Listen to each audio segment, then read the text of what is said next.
Bagaimana cara menghadapi orang yang sering membuat emosi di tempat kerja atau lingkungan sekitar? Menghadapi orang-orang di sekitar kita dan tempat kerja yang menyebalkan, yang mana bisa membuat hati kita capek sendiri, bahkan ingin menyerah dan lari dari kenyataan memang terkadang sangat menguras energi kita. Nah, bagaimanapun keadaan sobat, semoga saja tetap semangat menghadapi orang-orang yang bikin kita capek. Nah, lalu bagaimana cara menghadapi orang-orang yang bikin kita jengkel dan juga capek?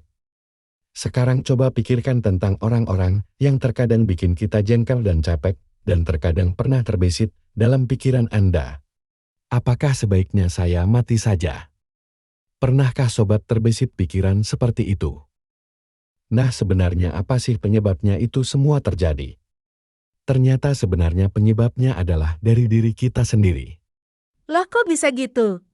Kan mereka yang sering membuat saya sakit hati, jengkel, dan juga marah. Kok justru saya sendiri yang disalahkan?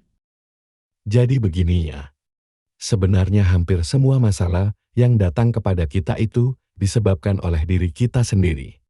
Bagi umat muslim pasti tahu dong bahwa sesungguhnya musibah yang menimpamu adalah akibat dari buah tanganmu sendiri. Walaupun terkadang mungkin dalam hati kita, dia kok yang salah. Dia yang selalu membuat kita marah, jengkel, capek, dan juga menguras emosi kita. Nah, sekarang saya mau tanya kepada Anda. Pernahkah Anda jatuh terluka? Yang membuat bagian tubuh kita terasa sakit perih, bahkan sampai ke ubun-ubun. Bagaimana cara Anda mengobatinya? Ya, saya akan mengambil obat merah. Jika memang parah luka itu akan saya perban dan tidak akan saya korek-korek, agar luka lecet pada bagian tubuh saya cepat sembuh. Nah, itu Anda tahu cara mengobatinya. Untuk mengobati luka di hati, juga hampir sama kok caranya. Mohon diperhatikan.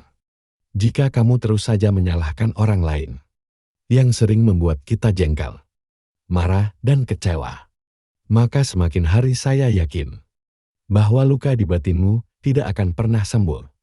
Malah semakin bertambah parah. Ibarat luka di tubuh kamu tadi, yang setiap hari kamu kobek-kobek, maka akan semakin parah.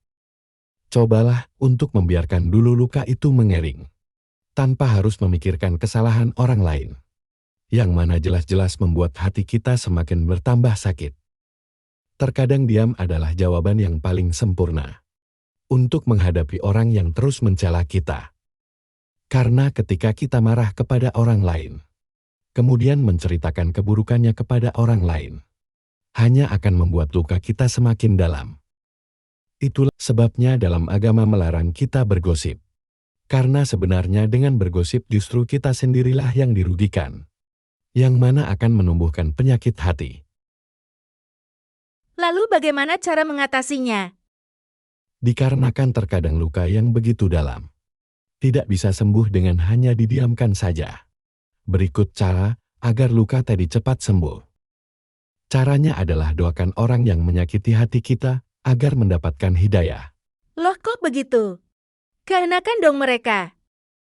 Kalau tidak percaya, coba sekarang pejamkan mata Anda dan doakan orang-orang yang selalu menyakiti hati kita dengan sepenuh hati, agar mereka sadar bahwa yang mereka lakukan adalah salah.